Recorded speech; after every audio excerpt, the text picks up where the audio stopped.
সুপ্রিয় দর্শক, আজকে মূলত আমরা আন্তর্জাতিক সম্পর্কের অন্যতম একটি বিষয় নিয়ে আলোচনা করব। সাম্প্রতিক সময়ে ভারত পাকিস্তান যে উত্তেজনা, সেটা আসলে দক্ষিণ এশিয়ায় একটা নতুন আলোচনার জন্ম দিয়েছে এবং শুধু দক্ষিণ এশিয়ার অন্যান্য রাষ্ট্র নয়, বিশেষ করে বাংলাদেশের জন্য এটা একটা অন্যতম গুরুত্বপূর্ণ বিষয়। কারণ বাংলাদেশের মহান স্বাধীনতা যুদ্ধের সময় যে বিভিন্ন বিষয়গুলি ঘটেছে, তার মধ্যে সিমলা চুক্তি অন্যতম একটা আলোচিত বিষয় ছিল। আপনারা জানেন যে ভারত সাম্প্রতিক সময়ে কাশ্মীরকে কেন্দ্র করে বিভিন্ন ধরনের আন্তর্জাতিক যে চুক্তিগুলো রয়েছে পাকিস্তানের সাথে, সেগুলো বাতিল করেছে। সেটা রিটালিয়েশন হিসাবে, তার প্রত্যুত্তর হিসাবে পাকিস্তানও কিছু চুক্তি তারা বাতিল করেছে। এর মধ্যে অন্যতম হচ্ছে সিমলা চুক্তি। তা আমরা সিমলা চুক্তিটা কেন আসলে বাতিলের কারণে বাংলাদেশের জন্য একটা অন্যতম গুরুত্বপূর্ণ বিষয় হয়ে দাঁড়িয়েছে, সেটা আমরা আলোচনা করব।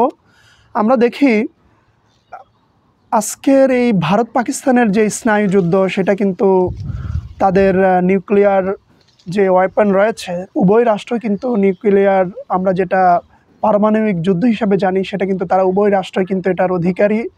এবং এটার কারণে দক্ষিণ এশিয়ার অন্যান্য রাষ্ট্রগুলো আছে, তাদের যেই কূটনৈতিক সম্পর্ক বিভিন্ন সময়ে এই ভারত পাকিস্তানের দ্বন্দ্বের কারণে বিভিন্ন সময় ওঠানামা করে।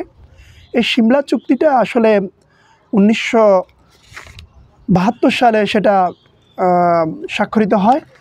এবং এই সিমলা চুক্তিটা, সিমলা আসলে কি, আমরা সেটা একটু প্রথমে আলোচনা করতে চাই। সিমলা মূলত একটা গ্রামের নাম ছিল, পরবর্তীতে এটা শহর হয় এবং পরবর্তীতে এটা জেলা হিসাবে রূপান্তরিত হয়। বর্তমানে আমরা যদি এটা দেখি, এটা হিমাচল যে প্রদেশ রয়েছে সেটার রাজধানী। এটা উত্তর পশ্চিম ভারতের একটি অঙ্গরাজ্য ছিল এবং সিমলা মূলত আমরা পূর্বেই উল্লেখ করেছি, এটা একটা গ্রাম ছিল। এবং আপনারা যদি দেখেন যে এই রাষ্ট্রের যে গোড়াপত্তন, সেটা মূলত ব্রিটিশদের হাতেই শুরু হয় এবং ব্রিটিশ সরকার পক্ষান্তরে 1947 সালে এই ভারতীয় উপমহাদেশ ভাগ হলেও এই ব্রিটিশ এখানে যে তাদের একচ্ছত্র আধিপত্য বিস্তার করেছে প্রায় 200 বছর ধরে, সেটা আমরা বিভিন্ন ইতিহাসে বিভিন্ন বিষয়গুলি আমরা দেখতে পাই যে তারা প্রায় 200 বছর এখানে শাসন করেছে। এই শাসনের সময় তারা বিভিন্ন ধরনের আইন, বিভিন্ন ধরনের নীতি এবং ডিভাইড অ্যান্ড রুলের মাধ্যমে, অর্থাৎ ভাগ করা এবং শাসন নীতির মাধ্যমে তারা কিন্তু জাতিদের মধ্যে বিভিন্ন ধরনের দ্বিধা বিভক্তি, বিভিন্ন ধরনের প্রবলেম এবং জাতিগত বিভিন্ন ধরনের দাঙ্গা, বিভিন্ন ধরনের বিষয়গুলি প্রবলেম সৃষ্টি করে, কিন্তু তারা এখান থেকে পরবর্তীতে আন্দোলন সংগ্রামের মাধ্যমে তারা বিতাড়িত হয়েছে। এখন 1814 থেকে 1816 খ্রিস্টাব্দে সংঘটিত যেই গোর্খা যুদ্ধ, সেখানে এই যে সিমলা, সেই ভূমিটা মূলত তারা ওই সময়ে, যে ওই যুদ্ধের সময়ে ব্রিটিশ সৈন্যরা কিন্তু এখানে তারা বিশ্রাম নিত। এবং এখানের যে ঠান্ডা আবহাওয়া এবং এখানের প্রাকৃতিক যে সৌন্দর্য, এটার কারণে কিন্তু ভারতের এই গ্রীষ্মকালীন যেই রাজধানী বা সামার ক্যাপিটাল, সেটা হিসাবে সিমলা ব্যবহৃত হতো। এবং খুবই একটা গুরুত্বপূর্ণ বিষয় হচ্ছে এবং খুবই ইন্টারেস্টিং বিষয় হলো, 1947 থেকে 1953 সালে সিমলা পাঞ্জাবের অন্যতম রাজধানী হিসাবে ছিল। পরবর্তীতে এটা আমরা জানি যে বর্তমানে এটা হিমাচল প্রদেশের রাজধানী হিসাবে খ্যাত। এখন আমরা সিমলা চুক্তির যে বিষয়টা, সেটা আমরা জানি যে এটা 1972 সালের 2রা জুলাই তদানীন্তন ভারতের শ্রীমতী ইন্দিরা গান্ধী প্রধানমন্ত্রী, তার সাথে এবং পাকিস্তানের সদ্য নির্বাচিত তৎকালীন প্রেসিডেন্ট জুলফিকার আলী ভুট্টো, তার সাথে এটা স্বাক্ষরিত হয়। এবং এই যে চুক্তিটা, সেটা মূলত 4ই আগস্ট 1972 সালে এটা মূলত এই স্বাক্ষরিত হয়, মানে এটা কার্যকারিতা লাভ করে। তা আমরা আসলে সিমলা চুক্তিটা কেন হলো, সেটা যদি আমরা এটা পক্ষান্তরে একটু এর ইতিহাস জানতে চাই, তাহলে আমরা দেখব যে আপনারা যদি পিনাকি ভট্টাচার্যের স্বাধীনতোত্তর বাংলাদেশের যে বইটা, সেটাতে যদি আপনারা দেখেন, তাহলে আমরা দেখব যে এই যে ভারত পাকিস্তান এবং ওইসবের বাংলাদেশের যেই বিষয়বলিগুলো নিয়ে এক ধরনের মিত্রবাহিনী হিসেবে ভারত আমাদের সাথে যে মহান স্বাধীনতা যুদ্ধে যোগদান করেছে। এবং সেই সময় পাকিস্তান কিন্তু দীর্ঘ 9 মাস রক্তক্ষয়ী যুদ্ধের মাধ্যমে আমরা বাংলাদেশের স্বাধীনতা লাভ করি। 16ই ডিসেম্বর যখন বাংলাদেশ সদ্য স্বাধীন হিসাবে একটি বিশ্বের মানচিত্রে একটি স্বাধীন রাষ্ট্র হিসাবে জন্মলাভ করে, তখন কিন্তু বাংলাদেশের মানুষের মধ্যে এক ধরনের যেই বিজয়ের যে চিহ্ন এবং যে ধরনের আনন্দ, সেটা কিন্তু মানুষ উপভোগ করে। এবং এই দীর্ঘ 9 মাস ব্যাপী যুদ্ধের পর আমরা দেখি যে পাকিস্তান তাদের কিছু সৈন্য আমাদের হাতে আটক হয় এবং সে সময় এটার অন্যতম মিত্রবাহিনী বলি আমরা, যেটাই বলি যে ভারত কিন্তু বাংলাদেশের যে স্বাধীনতা যুদ্ধের শেষ দিকে সরাসরি পাকিস্তানের সাথে যুদ্ধে জড়িয়ে পড়ে এবং এই 17 দিনের তাদের যেই সরাসরি সম্পৃক্ততা, সেটা কিন্তু খুবই গুরুত্বপূর্ণ বিষয় হয়ে দাঁড়িয়েছে। এবং এই 16ই ডিসেম্বর যুদ্ধের পর আমরা দেখি যে যে ধরনের সৈন্য এখানে আমাদের হাতে আটক হয়েছে, সেটা কিন্তু কিভাবে আমরা তাদেরকে যুদ্ধবন্দী হিসাবে বিচার করব নাকি তাদেরকে মুক্তি দিব, এই বিষয়গুলো নিয়ে আন্তর্জাতিক রাজনীতিতে সে সময় খুবই গুরুত্বপূর্ণ ভূমিকা, একটি গুরুত্বপূর্ণ বিষয় হয়ে দাঁড়িয়েছে। তো আমরা দেখি সেখানে এই বাংলাদেশে তখন এই পাকিস্তানি যুদ্ধবন্দীদেরকে কিভাবে মুক্তি দিবে এবং সেভাবে সেই বিষয়গুলো নিয়ে আন্তর্জাতিক রাজনীতিতে, বিশেষ করে তৎকালীন পরাশক্তি সোভিয়েত ইউনিয়ন, যুক্তরাষ্ট্র সহ বিভিন্ন রাষ্ট্রগুলোর মধ্যে এক ধরনের বোঝাপড়া, আলাপ আলোচনার বিষয় হয়ে দাঁড়িয়েছে। 16ই ডিসেম্বর আমাদের এই বিজয় নিঃসন্দেহে জাতির জন্য একটি স্বাধীন সার্বভৌম বাংলাদেশ প্রতিষ্ঠার পিছনে সবচেয়ে গুরুত্বপূর্ণ ভূমিকা পালন করেছে। এবং যখন এই আত্মসমর্পণ পর্ব অনুষ্ঠিত হয় পাকিস্তান এবং বাংলাদেশের যে যুদ্ধকে কেন্দ্র করে, তখন কিন্তু এই বিষয়গুলো তৎকালীন আন্তর্জাতিক এবং দক্ষিণ এশিয়ার রাজনীতিতে সবচেয়ে গুরুত্বপূর্ণ বিষয় হয়ে দাঁড়িয়েছে। এবং সে সময় যুদ্ধের শেষের দিকে ভারতীয় সেনাবাহিনী নজিরবিহীন লুটপাট করেছিল। অনেকে এটা তৎকালীন সময়ে ব্রিটিশ সংবাদপত্র গার্ডিয়ান আমরা যদি দেখি, তাহলে আমরা দেখব যে এখানে তারা যে লুটপাট করেছে বিভিন্ন ধরনের জিনিসপত্র, এর মধ্যে $2.2 বিলিয়ন তারা কিন্তু এখান থেকে এই পরিমাণ সম্পদ তারা নিয়ে গিয়েছে।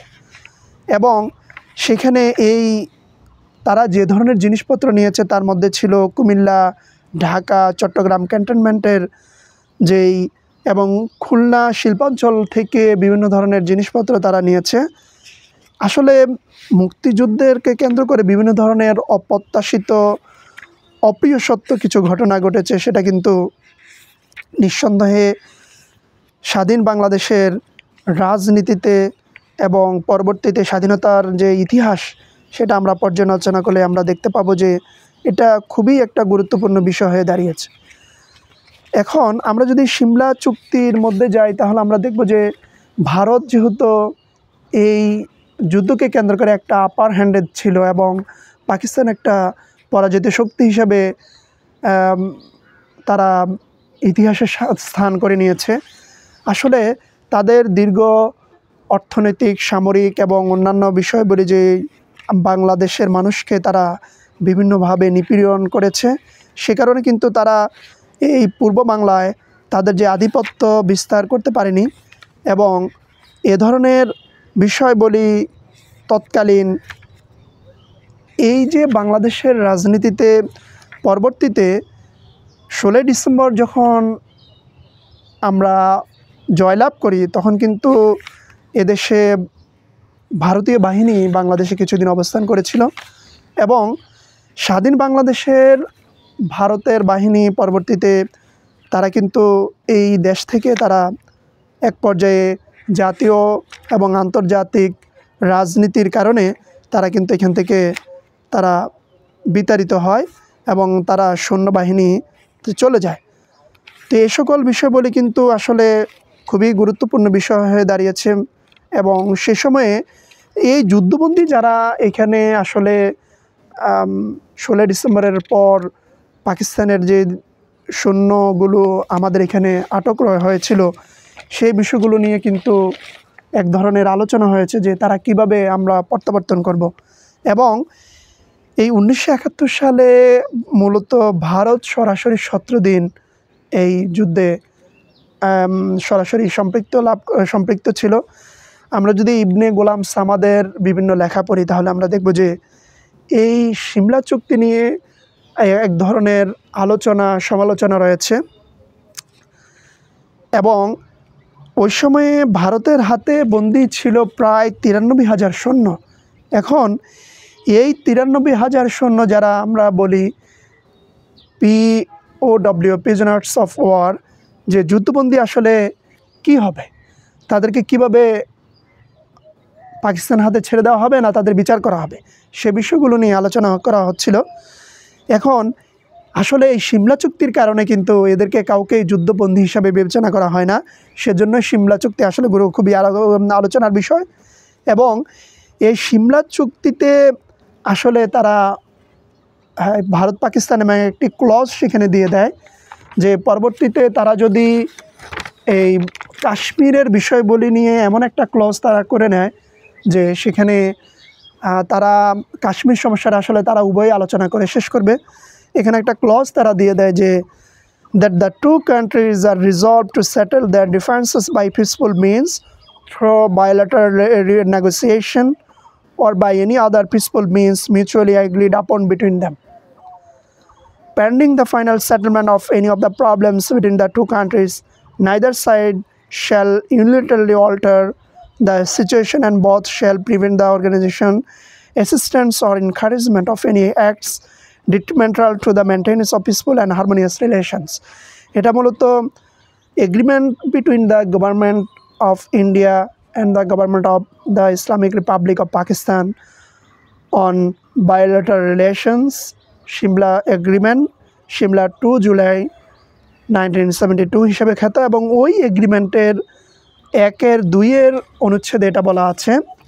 তো সেখানে কিন্তু তারা ধরে নেয় যে তাদের ভারতের যেই পাকিস্তানের মধ্যে যে ধরনের বিভিন্ন বিষয়গুলি রয়েছে, বিশেষ করে কাশ্মীরকে কেন্দ্র করে, তারা এই ধরনের কোনো সমস্যা যদি অ্যারাইজ হয় তাহলে তারা এটা উভয়ে বায়োল্যাটারাল বা দ্বিপক্ষীয়ভাবে তারা এটা সমস্যা সমাধান করবে।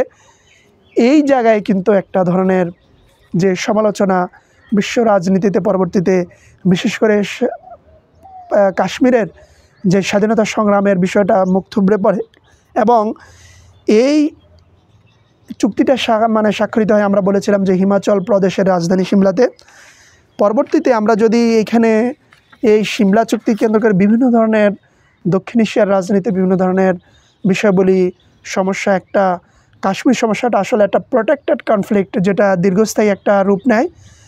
এবং ভারতের তৎকালীন প্রধানমন্ত্রী শ্রীমতী ইন্দিরা গান্ধী এবং পাকিস্তানের প্রেসিডেন্ট মোহাম্মদ জুলফিকার ভুট্টোর মধ্যে যে সম্পাদিত চুক্তি, এটা তাদের উভয় রাষ্ট্রের মধ্যে একটা, যেমন ভারতের জন্য এটা খুবই গুরুত্বপূর্ণ বিষয় হয়ে দাঁড়ায় যে তারা কিন্তু পাকিস্তানকে চাপে ফেলে এই কাশ্মীর সমস্যাটা তাদের মতো করে ডিল করার একটা বিষয় নির্ধারণ করে নেয়।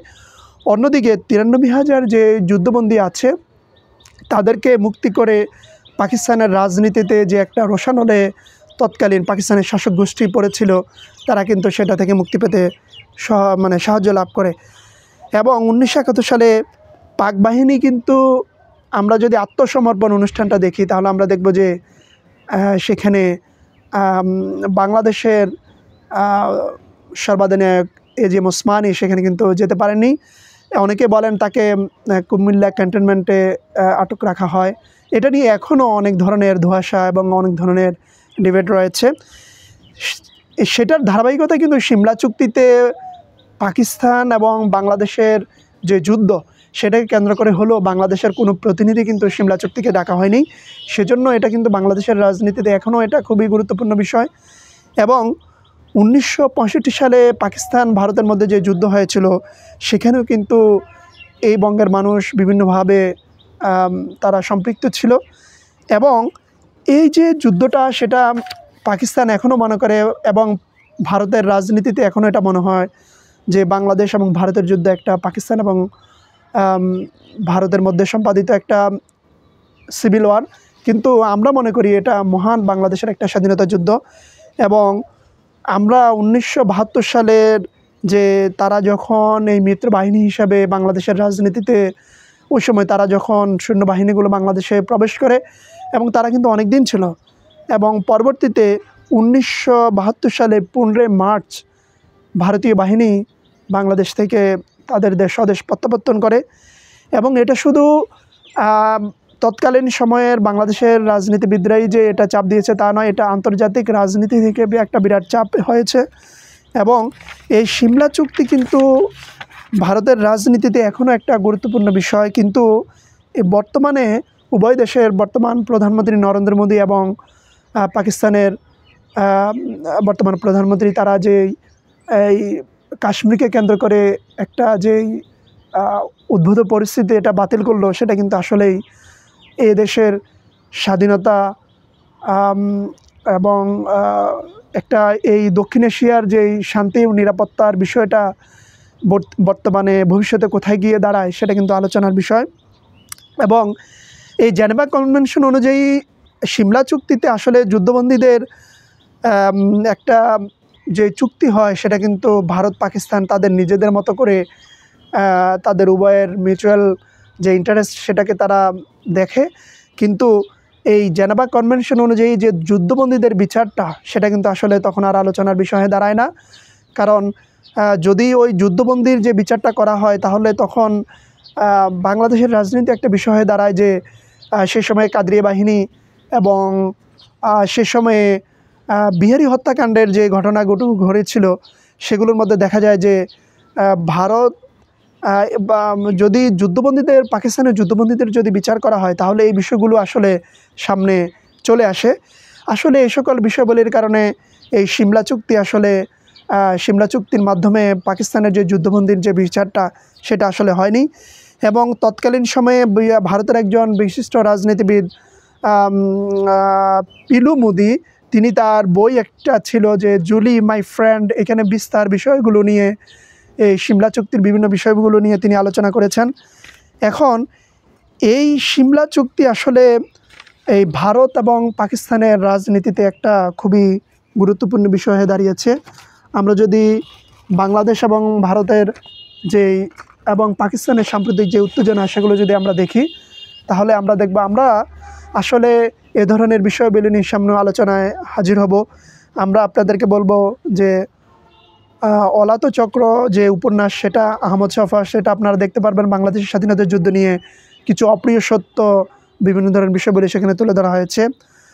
অরক্ষিত স্বাধীনতাই পরাধীনতা সেটা মেজর জলিলের এই বইটা তো আপনারা পড়তে পারেন।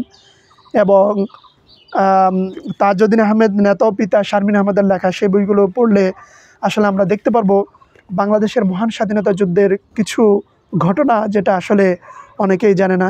তা আমরা আশা করি সাম্প্রতিক সময়ে যে সিমলা চুক্তি নিয়ে ভারত পাকিস্তানের মধ্যে যে উত্তেজনা সেটা প্রশমিত হবে এবং বাংলাদেশ জিওগ্রাফিক্যালি এবং ভূ রাজনৈতিক প্রেক্ষাপটে বাংলাদেশ এমন একটা অবস্থানে আছে, আমরা মনে করি বাংলাদেশ এখানে মেডিয়েটরের ভূমিকা নিতে পারে এবং ভারত পাকিস্তানের মধ্যে যে উত্তেজনাকে কেন্দ্র করে বাংলাদেশ যাতে কোনো পক্ষ বা তার স্বাধীনতা সার্বভৌমত্ব যাতে বিপন্ন না হয় সে বিষয়ে আমাদের পররাষ্ট্র মন্ত্রণালয় সেই বিষয়গুলো দেখবে। তো সিমলা চুক্তি নিয়ে আরও বিস্তার আলোচনা আমরা সামনে কোনো একটি পর্বে আলোচনায় হাজির হব। সে পর্যন্ত সকলকে ধন্যবাদ জানিয়ে আজকের আলোচনা এখানে শেষ করছি। আপনাদের কোনো কমেন্টস কোনো ধরনের প্রশ্ন যদি থাকে তাহলে আপনারা জানাবেন। তো আজকের আলোচনা আর দীর্ঘায়িত না করে এখানে শেষ করছি। সবাই ভালো থাকবেন, দেখা হবে আবার অন্য কোনো বিষয় নিয়ে। সে পর্যন্ত আল্লাহ হাফেজ।